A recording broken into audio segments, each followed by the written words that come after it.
అందరికీ నమస్కారం అండి.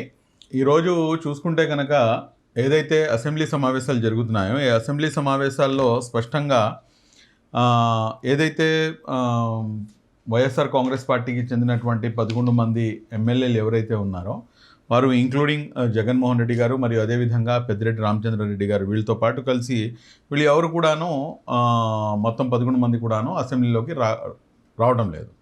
సరే ఏంటా అని చెప్పేసి ఒకసారి చూస్తే కనుక నాకు ప్రతిపక్ష హోదా కావాలి అంటారు. ప్రతిపక్ష హోదా ఇచ్చేది ఎవరు? ప్రతిపక్ష హోదా ఇచ్చేది కూడాను ప్రజలే. పాలకపక్షం హోదా ఇచ్చేది కూడాను ప్రజలే. ఇప్పుడు మీకు ప్రజలు ప్రతిపక్ష హోదాని వచ్చేన్ని ఎమ్మెల్యేలు మీకు ఇవ్వకపోతే దానికి ఎవరు ఏం చేయగలరు? ఈ విషయం మర్చిపోయి మీరు ప్రజల వైపు నుంచి ప్రజల కోసం వారి యొక్క సమస్యలను తీసుకుని వచ్చి అక్కడ ప్రస్తావించాల్సినటువంటి అంశం మర్చిపోయి ఈ రోజున నాకు ప్రతిపక్ష హోదా ఇస్తేనే నేను వస్తాను అంటాం అనేది నిజంగా వీరి యొక్క అనైతికత ఎంత దారుణంగా ఉందనేది కూడా మనకు అర్థమవుతుంది. ఇక్కడ గమనించాల్సినటువంటి అంశం ఏమిటంటే గతంలో కూడాను అంటే 2014 నుంచి తీసుకుని 2019 వరకు నారా చంద్రబాబు నాయుడు గారు ముఖ్యమంత్రిగా ఉన్నప్పుడు కూడాను అసెంబ్లీకి ఏదో ఒక సాకుగా దానికి అడ్డం పెట్టి వదిలేసి మేము అసెంబ్లీలోకి రాము మేము అని చెప్పేసి పాదయాత్ర చేసుకుంటాము అని చెప్పేసి ఆయన పాదయాత్ర చేసుకుంటూ వెళ్ళిపోయారు. కానీ ఇక్కడ గమనించాల్సినటువంటి అంశం ఏమిటంటే ప్రజల యొక్క సమస్యలు లేవదీయాల్సినటువంటి చోట ప్రజల సమస్యలు లేవదీయకుండా బయటకు వచ్చి ఏదో మాట్లాడుతున్నారు. ఈ రోజున మాజీ ఏమంటారు ఆర్థిక శాఖ మంత్రి గారు ఆయన కూడాను అసెంబ్లీలో మాట్లాడుతున్న అన్ని అబద్ధాలు. అసెంబ్లీలో మాట్లాడుతున్న అబద్ధాలు అయితే అసెంబ్లీకి వచ్చి చెప్పండి. అసెంబ్లీలో మాట్లాడుతున్న అన్ని అబద్ధాలు అయితే అసెంబ్లీకి వచ్చి చెప్పాలి కదా. అసెంబ్లీకి వచ్చి చెప్పకుండా మీరు బయట మీడియా సమావేశం ఏర్పాటు చేసి చెప్పుకుంటే అది ఏం లాభం? కాబట్టి ఇక్కడ గమనించాల్సినటువంటి అంశం ఏమిటంటే ఇంకో అంశము ఇదే నారా చంద్రబాబు నాయుడు గారు ప్రస్తుత ముఖ్యమంత్రి గారు 2019 నుంచి తీసుకొని 2024 వరకు ఆయన ప్రతిపక్ష నాయకుడిగా ఉన్నారు. కానీ ఏ రోజు కూడాను మీరు ఇక్కడ గమనించాల్సిన అంశం ఏంటంటే ఎక్కడా కూడాను ప్రతి అంశాన్ని కూడాను అసెంబ్లీలో అందరినీ ఉన్న 22 మందిని మీరు బైకాట్ చేయించేసి లేకపోతే వాళ్ళని బయటికి పంపించేసినా కానీ సింగిల్గా ఉండి కూడాను అక్కడ ప్రజల సమస్యలను ఆయన లేవదీసినటువంటి పరిస్థితి. ఇది ఒక నాయకుడికి ఉండాల్సినటువంటి పోరాట పటిమ. కానీ ఇవన్నీ వదిలేసి ఈ రోజున నేను అసెంబ్లీకి రావాలంటే కనుక నాకు మీరు ప్రతిపక్ష హోదా ఇవ్వాలి అని చెప్పేసి ఏదైతే చిన్నపిల్లలు మారం చేస్తారో ఆ విధంగా చేయటం అనేది మీరు ప్రజల కోసం మీరు ఏమాత్రం కూడాను పాటుపడటం లేదు అన్న సంగతి చాలా సుస్పష్టంగా అర్థమైపోతుంది.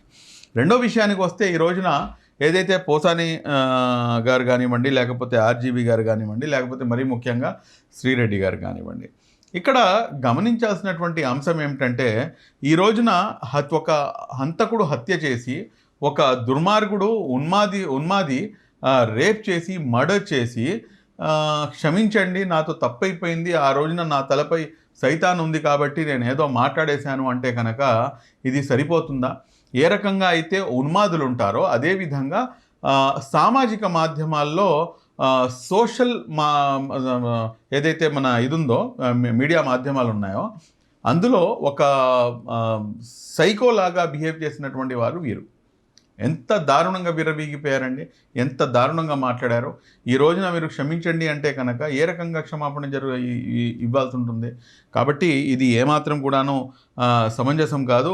ఏదైతే రాజకీయ సమాధి ఈ రోజున వైఎస్ఆర్ కాంగ్రెస్ పార్టీకి ప్రజలు కట్టారో ఆ రాజకీయ సమాధి కూలీలు ఈ పోసాని ఈ శ్రీలక్ష్మి దాని తర్వాత ఎవరైతే నోరేసుకొని నోటికి వచ్చినట్టు మాట్లాడారో వైఎస్ఆర్ కాంగ్రెస్ పార్టీ ఈ విషయాన్ని గమనించాలి.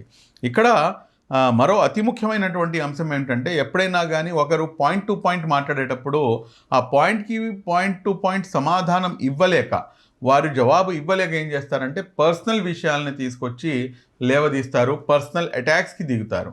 అదే మొన్నటి వరకు జరిగినటువంటి అంశం. కానీ మీరు ఈ రోజున చూడండి అసెంబ్లీలో ప్రతిపక్షం లేకపోయినా కానీ ప్రతిపక్షం లేవదీయాల్సినటువంటి అంశాలను సైతం కూడాను స్వపక్షంలోనే ఒకడు ఉన్నటువంటి ఎమ్మెల్యేలు ఆ అంశాలను లేవదీసి వాటి గురించి మాట్లాడి వాటి గురించి చర్చించి అక్కడ పనులన్నీ కూడాను చేయించుకోవడమో లేకపోతే ప్రభుత్వ దృష్టికి తీసుకెళ్ళడమో ఏదో ఒకటి జరుగుతుంది. కానీ అసలు చేయాల్సినటువంటి పని మీరు చేయకుండా ప్రజల వైపు నుంచి ప్రజల వాణి వినిపించకుండా 40% ఓట్లు ఉన్నాయి అని చెప్పేసి చెప్తుంటారు కదా. మరి ఆ 40% మంది ప్రజలు ఎవరైతే మీకు ఓటేశారో వారికి సమాధానం చెప్పాల్సినటువంటి అవసరం ఉందా లేదా? కాబట్టి ఇది మనం ఇక్కడ గమనించాల్సినటువంటి అంశం. అదేవిధంగా లాస్ట్‌లో చూసుకుంటే గనక ఇప్పుడు అనేకమైనటువంటి హామీలు ఉన్నాయి. ఆ హామీల్లో నుంచి మరీ ముఖ్యంగా రూ. 4,000 ఏదైతే పెన్షన్ ఉందో ఆ పెన్షన్ అయితే కరెక్ట్‌గా ఫస్ట్ తారీఖున ఇప్పుడు దాకా గడిచినటువంటి 5 నెలల్లో కరెక్ట్‌గా 1వ తారీఖున పెన్షన్ అనేది ఇవ్వడం జరుగుతుంది. అదేవిధంగా మనం ఈ సందర్భంగా అది కూడా చెప్పుకోవాల్సిందే శాలరీసు. ప్రభుత్వానికి ప్రభుత్వ ఎవరైతే ఉద్యోగస్తులు ఉన్నారో ప్రభుత్వ ఉద్యోగస్తులు వారికి కూడాను 1వ తారీఖున శాలరీ చెల్లిస్తున్నారు. అలాగే మీరు చూసుకుంటే కనుక సూపర్ 6లో ఇంకో అంశమైనటువంటి దీపం పథకం. ఆ దీపం పథకాన్ని కూడాను అమలు చేశారు. ఖచ్చితంగా రాబోయే రోజుల్లో కూడాను మిగిలిన అన్ని అంశాలను, ఎందుకంటే రాష్ట్రం యొక్క ఆర్థిక పరిస్థితి కాస్త కుదుటపడాల్సినటువంటి అవసరం ఉంది. కాబట్టి వీటన్నింటి దృష్ట్యా ఖచ్చితంగా రాబోయే రోజుల్లో ఈ ఏదైతే ప్రామిసెస్ ఉన్నాయో ఆ అన్ని ప్రామిసెస్ని కూడాను ఫుల్ఫిల్ చేస్తారని చెప్పేసి ఖచ్చితంగా ఆశాభావం వ్యక్తం చేయవచ్చు. Thank you very much. జై హింద్.